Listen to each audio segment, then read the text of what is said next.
English నేర్చుకోవడం కోసం తెలుగు అర్థాలు తెలుసుకుని ఇంగ్లీష్ సెంటెన్సెస్ని బట్టి పడడానికి కష్టపడుతున్నారా? అయితే ఈ వీడియో మీకోసమే. ఈ వీడియో చివరి వరకు చూస్తే కేవలం 2 ఇంగ్లీష్ పదాలతో 10 ఇంగ్లీష్ వాక్యాలు ఎలా రాయాలో ఈ వీడియోలో నేర్చుకుంటారు. Let's get started. అయితే ఇక్కడ నేను తీసుకునే 2 పదాలు గో దేర్ అంటే అక్కడికి వెళ్ళు అని అర్థం. ఇక్కడ మనకి ఫస్ట్ది వర్బ్ అంటే క్రియ, రెండవది దేర్ క్రియా విశేషణం లేదా యాడ్వర్బ్ అని కూడా అనవచ్చు. దీన్ని సాధారణంగా ఏ నార్మల్ కమాండ్ లేదా నార్మల్ ఇన్స్ట్రక్షన్గా చెప్పవచ్చు. అంటే వితౌట్ ఎనీ ఎక్స్ట్రా ఎమోషన్, అంటే ఎటువంటి సీరియస్నెస్ లేకుండా నార్మల్గా చెప్పడం. అయితే ఈ గోదేర్ని యూజ్ చేసి మనం వేరే సెంటెన్స్ని మనం ఫామ్ చేద్దాం. మొదటగా గోదేర్ రాసుకుందాం. గోదేర్కు ముందు జస్ట్ అనే మరొక క్రియా విశేషణం పెడదాం. గోదేర్ తర్వాత నౌ అనే మరొక క్రియా విశేషణం అని పెడదాం. ఇక్కడ క్రియా విశేషణం అంటే మీకు ఆల్రెడీ యాడ్వర్బ్ అని చెప్పాను. అంటే ఇప్పుడు సెంటెన్స్ ఏంటి? Just go there now. అర్థం ఇప్పుడే అక్కడికి వెళ్ళు. అంటే ఈ సెంటెన్స్లో మనం ఇంతకుముందు డిస్కస్ చేసిన సెంటెన్స్తో పోలిస్తే ఇక్కడ ఇది కొంచెం అర్జెన్సీని తెలియజేస్తుంది. అంటే ఇమీడియట్గా నువ్వు ఈ పని చెయ్యి.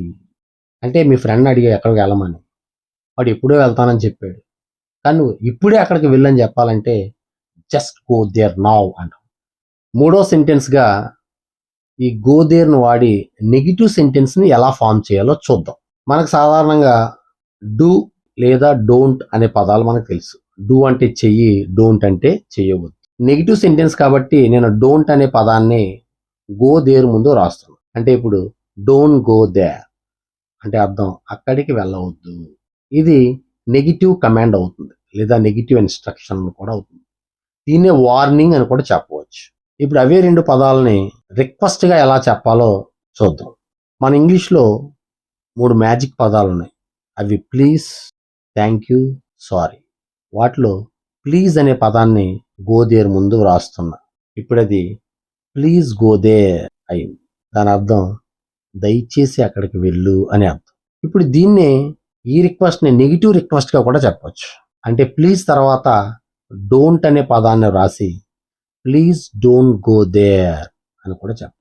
దయచేసి అక్కడికి వెళ్ళవద్దు అంటే పాజిటివ్ రిక్వెస్ట్ ఉంది, నెగిటివ్ రిక్వెస్ట్ను కూడా చూసాం. అదేవిధంగా విల్ యూ అనే ఒక 2 పదాలని ప్లీజ్ ముందు వ్రాసి will you please go there అని కూడా అనవచ్చు. అంటే దయచేసి అక్కడికి వెళ్తావా అని అర్థం. అయితే ఇప్పటి వరకు మనం డిస్కస్ చేసిన sentences go there, just go there now, don't go there, please go there, please don't go there, will you please go there. ఇవన్నీ సాధారణంగా మనం ఎవరితో మాట్లాడాలంటే కిడ్స్ అవ్వచ్చు అంటే చిన్నపిల్లలు, స్టూడెంట్స్ లేదా ఎంప్లాయీస్ అంటే బాస్ ఎంప్లాయీస్తో మాట్లాడుతున్నప్పుడు, లేదా ఫ్రెండ్స్తో మాట్లాడుతున్నప్పుడు, లేదా ఫ్యామిలీ మెంబర్స్తో మాట్లాడుతున్నప్పుడు, లేదా మనకంటే కింద పనిచేసే వాళ్ళు అంటే సబార్డినేట్స్తో మాట్లాడుతున్నప్పుడు సాధారణంగా ఈ ఇన్స్ట్రక్షన్స్ లేదా ఈ సెంటెన్సెస్ ఈ విధంగా రిక్వెస్ట్ చేయడం లేదా ఈ విధంగా ఆర్డర్ చేయటం మనం చూస్తూ ఉంటాం. ఇంతకుముందు మనం గోదేర్కు విల్ యూ ప్లీజ్ అనే దాన్ని యాడ్ చేసాం. ఇప్పుడు దాని ప్లేస్లో నేను కుడ్ యూ అనే దాన్ని యాడ్ చేద్దాం అనుకుంటాను.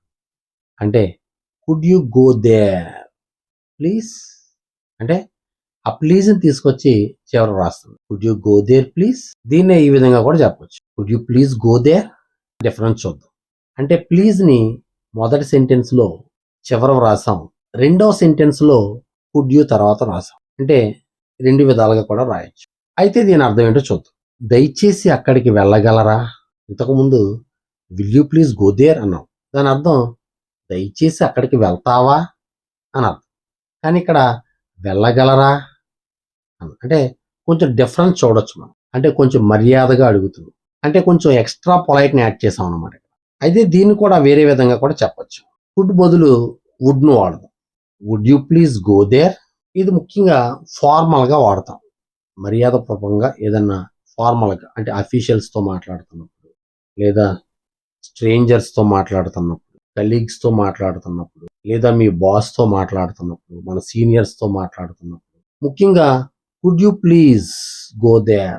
ఈ కుడ్తో సెంటెన్స్ని ఈ కస్టమర్ సర్వీస్ సిచ్యుయేషన్స్లో కూడా వాడుతూ ఉంటాం.